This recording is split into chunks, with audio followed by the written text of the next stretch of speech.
उस वीरान गांव के एक घर में जहां शार्दुल की चुड़ैलों से मुठभेड़ हो रही थी, अचानक शार्दुल की पीठ में कुछ चुभा। शिजा द्वारा चुभोई गई सुई में थूक घास से बनी औषधि थी, जिसके असर से शुद्ध खून वाले पिशाच शार्दुल शाह का दिल संक्रमित होकर भ्रष्ट होना शुरू हो गया था। इसके परिणाम स्वरूप उसकी सांसें उखड़ने लगी थी और टांगे कांपने लगी और वो जमीन पर गिर गया था। उसे खांसी आने लगी थी और उसके साथ साथ उसके मुंह से खून भी आने लगा था। कमजोरी महसूस करता हुआ शार्दुल जमीन पर गिर पड़ा था। लाल बालों वाली चुड़ैल शायद शार्दुल की खूबसूरती से घायल थी। शार्दुल और लाल बालों वाली चुड़ैल के बीच में बातचीत चल रही थी। शार्दुल उससे बातें जानने की कोशिश कर रहा था और वो चुड़ैल शिजा के मना करने पर भी शार्दुल की खूबसूरती के असर में आकर उसे सब कुछ बताई जा रही थी। उस चुड़ैल को यह भी गुमान था कि शायद शार्दुल कुछ ही पलों का मेहमान था और एक जल्द ही मरने वाला व्यक्ति उसके राज कहीं और कभी नहीं बता सकता था। बातों बातों में उस चुड़ैल ने शार्दुल को पोशीदा चुड़ैल के बारे में बताया। उसने ये राज बाहर कर दिया कि चुड़ैलें दरअसल अपने एक चुड़ैल बंधु को ढूंढ रही थी। ये चुड़ैल बंधु एक वंश संकर संतान था, जिसके माता पिता में से एक चुड़ैल था और दूसरा मनुष्य या फिर शक्तिशाली पिशाच था, जिसकी वजह से इस संतान में बहुत से ऐसे गुण थे जो आम चुड़ैलों में नहीं होते और यही काले चुड़ैलों का उद्धारक बनने वाला था। शार्दुल ने इस बारे में कुछ देर सोचा और फिर उसके दिमाग में जैसे रोशनी सी चमकी और उसे याद आया कि उसके अपने परिवार में भी ऐसा एक व्यक्ति था जो कि वंश संकर संतान था। मंडी का भगवान माने जाने वाला अरमान शाह एक शुद्ध खून वाले पिशाच और एक सफेद चुड़ैल की संतान था। उसके एक पोशीदा चुड़ैल होने के कोई संकेत नहीं मिले थे, लेकिन ऐसा होने की काफी ज्यादा संभावना थी। पोशीदा चुड़ैल। शार्दुल ने यह शब्द पहली बार सुना था। ये शब्द उसने ना तो पहले कभी मनुष्यों से सुना था और ना ही कभी परिषद के सदस्यों के बीच इस पर कोई चर्चा हुई थी। दो मजबूत प्राणियों का खून हमेशा एक अनूठी प्रक्रिया का कारण बनता है और शार्दुल शाह के चचेरे भाई अरमान शाह का खून दो अलग अलग बहुत मजबूत समुदायों का मिश्रण था। अरमान शाह भी एक संकर संतान था। अरमान के पिता यानी शार्दुल के ताया एक शुद्ध खून वाले पिशाच थे और उसकी मां अमोलिका शाह एक सुविख्यात सफेद चुड़ैल थी, जिसकी ख्याति शामिला ही नहीं बल्कि दूर दूर तक फैली हुई थी। अमोलिका शाह बहुत दयालु थी और अपने मददगार स्वभाव के लिए जानी जाती थी। वो दयालु महिला मनुष्यों की चुड़ैलों के प्रति नफरत के हत्थे चढ़ गई थी और बेमौत मारी गई। अपने सोच विचार के बीच में शार्दुल शाह ने महसूस किया कि वो लाल बालों वाली काली चुड़ैल लगातार एक प्रेमिका की तरह शार्दुल के चेहरे को सहलाए जा रही थी, छुए जा रही थी। शार्दुल को उसका स्पर्श अच्छा नहीं लग रहा था। उसने झटके से उस चुड़ैल का हाथ पकड़ लिया और उससे बोला, कितनी ज्यादा उत्साही हो ना तुम। इससे पहले कि तुम अपना विवेक खो दो, मैं निश्चित रूप से तुम्हारे साथ का आनंद उठा लूंगा, क्योंकि अब तुम बेपनाह दर्द में गिरने वाली हो। अपने हाथ पर शार्दुल की पकड़ महसूस करके उस चुड़ैल ने जब अपना हाथ पीछे खींचना चाहा तो उसने पाया कि उसकी कलाई पर शार्दुल की पकड़ बहुत ज्यादा मजबूत थी और वो उसे छुड़वा नहीं पा रही थी। लाल बालों वाली चुड़ैल को आश्चर्यचकित देखकर शार्दुल ने कहा, बेवकूफ चुड़ैलों, क्या तुम दोनों ने वाकई सोचा था कि इतनी छोटी सी बात मुझ पर इतना बड़ा असर डाल सकती है? इतना कहकर शार्दुल ने उस चुड़ैल को घुमाया और पूरे जोर के साथ उसे दीवार की तरफ फेंका। वो दीवार से टकराकर नीचे गिरी और उसके शरीर की हर हड्डी और हर अंग दुखने लगा। लाल बालों वाली चुड़ैल ने उम्मीद नहीं की थी कि शार्दुल का दिल भ्रष्ट हो रहा था और उसके बावजूद वो इतनी ताकत से उसे इस तरह फेंक सकेगा। शार्दुल ने अपने मुंह से जमा खून को थूका और अपने हाथ से अपने होठों को पोंछकर साफ कर लिया। इस बार लाल बालों वाली चुड़ैल और शिजा के चेहरे पर डर दिखाई दे रहा था। लाल बालों वाली चुड़ैल ने शिजा को डांटते हुए उससे पूछा, क्या ये औषधि ठीक से नहीं बनी है? ये काम नहीं कर रही है। शिजा ने घबराते हुए कहा, मुझे नहीं पता, मैंने तो सही औषधि ही उस नलिका में भरी थी, वही टीके में भरकर उसे लगाई थी जो तुमने दी थी। हो सकता है कि औषधि को असर करने में समय लगता हो। शिजा के चेहरे पर बहुत ज्यादा घबराहट थी। ये सब देखकर शार्दुल हंसने लगा। लाल बालों वाली चुड़ैल ने औषधि भरी हुई एक नलिका खोली और उसके हाव भाव से जाहिर था कि वो औषधि शार्दुल के ऊपर फेंकने वाली थी। शार्दुल और जोर से हंसा और उसने कहा, मुझे डर बहुत पसंद है, खास तौर पर जब ये माहौल में फैला हुआ हो और लोग मुझसे डर रहे हो तो मुझे बहुत अच्छा लगता है। ये मेरे हौसलों को बुलंद तो करता ही है, साथ ही साथ मुझे एक अलग तरीके का नशा देता है। तुम्हारे चेहरे पर यह डर अच्छा लग रहा है। शार्दुल की आंखें पूरी तरह से काली हो गई थी। उसने अपनी जीभ बाहर निकालकर अपने मुंह के आसपास लगे खून को चाटा। ये खून थोड़ा धातु जैसा स्वाद का था। लाल बालों वाली चुड़ैल अब असमंजस में थी। उसने इस औषधि को अपनी ही एक चुड़ैल बहन से बहुत ऊंची कीमत पर हासिल किया था। इस औषधि को हासिल करने के पीछे केवल एक ही मकसद था कि वो जल्द से जल्द पिशाचों का विनाश करके उत्पात मचा सके और अपने विध्वंस के लक्ष्य को पूरा कर सके। चुड़ैल ने फौरन वो तरल वाली नलिका शार्दुल पर फेंकने के लिए उछाल दी। वो तरल शार्दुल के ऊपर गिरा तो शार्दुल बोला, बेवकूफ काली चुड़ैलों की एक और औषधि। घबराई हुई उस काली चुड़ैल ने नीचे झुककर थूक घास उठाई और शार्दुल के ऊपर फेंक मारी। ये घास शार्दुल के गाल पर लगी और वहां से उसकी त्वचा जल गई। शार्दुल की त्वचा जलने के बाद अंदर की गुलाबी त्वचा और रगे नजर आने लगी। लाल बालों वाली काली चुड़ैल बहुत ही उत्साह के साथ विजयी स्वर में बोली, देखा देखा, तुम पर असर हो रहा है। अरे तुम्हारी आंखें काली हो चुकी हैं, तुम्हारा दिल भ्रष्ट हो रहा है। औषधि धीमे धीमे ही सही पर तुम पर असर करेगी। तुम जल्द ही मरने वाले हो। शार्दुल ने कुछ नहीं कहा, लेकिन लाल बालों वाली काली चुड़ैल ने देखा कि कुछ पल भी नहीं बीते थे कि शार्दुल की त्वचा पहले जैसी हो गई। उस पर घाव का कोई नामो निशान नहीं था।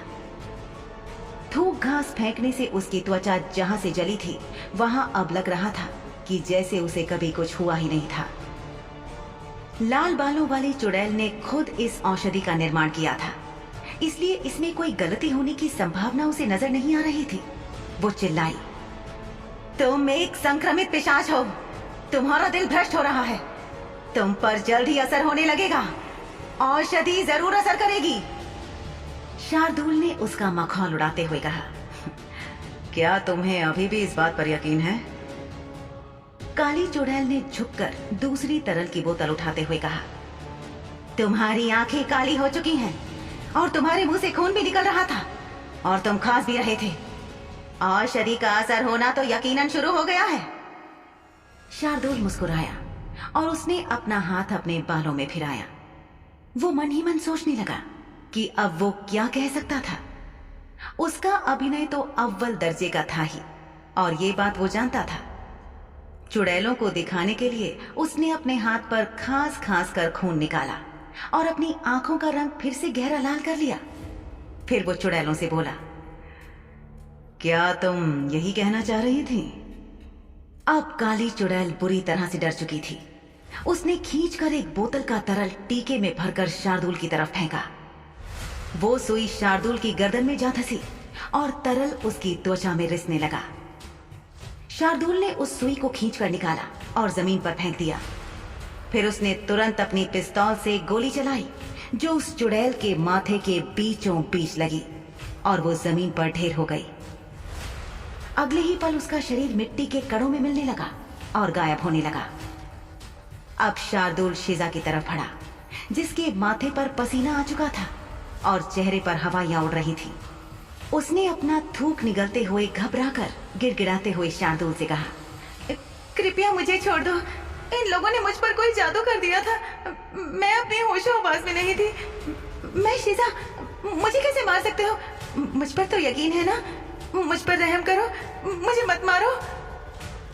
शार्दुल ने बहुत ध्यान से उसकी बात सुनी और उसके चेहरे के करीब आ गया। उस लड़की ने मुस्कुराते हुए अपने होंठ आगे बढ़ा दिए। शार्दुल उसके होंठों को अनदेखा कर उसके कान के पास अपना मुंह लेकर गया और बोला, शर्म करो। लड़की ने चौंक कर शार्दुल को देखा तो शार्दुल ने अपनी चिर परिचित मुस्कुराहट उसे देते हुए कहा, क्या तुम्हें वाकई ये लगा था कि मुझे पता नहीं लगेगा कि तुम असली शिजा नहीं हो? चुड़ैल के माथे पर पसीना उसके चेहरे तक बहने लगा। अब इस शिजा की तरह दिखने वाली लड़की ने शार्दुल की ओर चौड़ी आंखों से देखा।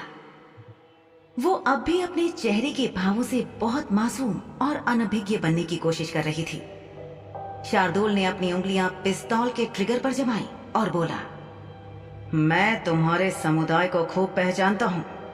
तुम्हारे समुदाय के कारण काली चुड़ैलों की परेशानी कुछ कम नहीं हुई है, बल्कि बढ़ी ही है। लेकिन कौन जानता था कि तुम दोनों यहां ऐसे एक साथ काम कर रहे होगे।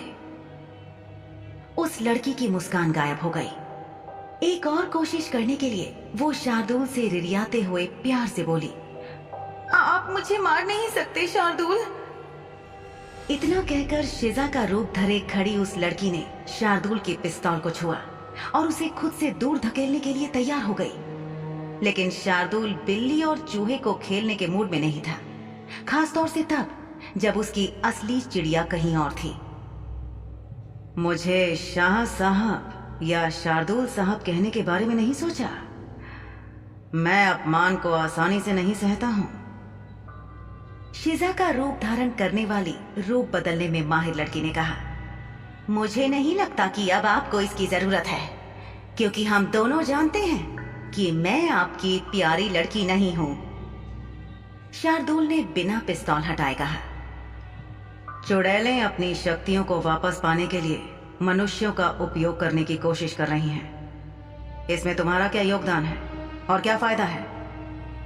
रूप बदलने में माहिर प्राणी एक बिल्कुल अलग प्रजाति थे, जिनकी हाल ही में परिषद की एक टीम ने खोज की थी। वे उस तरह के थे जो दूसरों की उपस्थिति, उनके स्वरूप, पहचान और उनकी शख्सियत पर कब्जा कर लिया करते थे। ऐसा गलत काम करने में पकड़े जाने से बचने के लिए वे हर उस व्यक्ति की हत्या करते हुए जीवन जी रहे थे जिसका स्वरूप उन्होंने लिया होता है। वे दरअसल दूसरों की जिंदगी उन्हीं के नाम से जी रहे होते थे। हाल ही में श्यामला और आसपास कई हत्याएं हुई थी। पिघले हुए शव जंगल में और घरों के पीछे एक सरीसृप की तरह मिलते थे, जैसे मौसम के साथ उनकी त्वचा पिघलकर बह गई हो। शिजा को काले बाजार से खरीदने के बाद शार्दुल के मन में पहली बार संदेह तब पैदा हुआ था जब सराय में शिजा को एक मृत महिला की लाश मिली थी। उस दिन जो हुआ था उसके बारे में सोचकर शार्दुल को याद आया कि जब वो सराय के भोजन कक्ष में भोजन के साथ शिजा का इंतजार कर रहा था तो शिजा पखाने का उपयोग करने बाहर गई थी। इसे छठी इंद्रिय कहें या सूझबूझ, लेकिन शार्दुल को हवा में कुछ अजीब सा संदिग्ध लगा था, जैसे वहां की हवा में कुछ अलग था। तभी शार्दुल उस निजी कमरे से बाहर निकल गया था जिसमें वो बैठा था। बाहर कदम रखते ही शार्दुल ने अलग अलग मार्ग और सीढ़ियां देखी जो भव्य इमारत के ऊपर और नीचे के रास्तों को जोड़ती थी। एक तरफ से एक औरत प्रकट हुई। वो एक इंसान थी और उसके कपड़ों से वो बहुत ऊंचे दर्जे की नहीं बल्कि एक सामान्य आर्थिक स्थिति वाली लग रही थी। हालांकि ऐसा कुछ भी नहीं था जो शार्दुल की आंखों को खटका हो, फिर भी हवा में कुछ ऐसा था जिसे वो उस समय इंगित नहीं कर सकता था। थोड़ा आगे चलकर उसे शिजा मिली थी जिसे उस बड़े से सराय के पीछे एक शव मिला था। वो मृत महिला कोई और नहीं बल्कि वही महिला थी जो भोजन कक्ष के सामने शार्दुल के पास से चलकर निकली थी। एक ही समय पर, एक ही जगह पर एक समान चेहरे मोहरे वाली दो महिलाओं का एक जैसे कपड़ों और रूप में होना सामान्य नहीं था।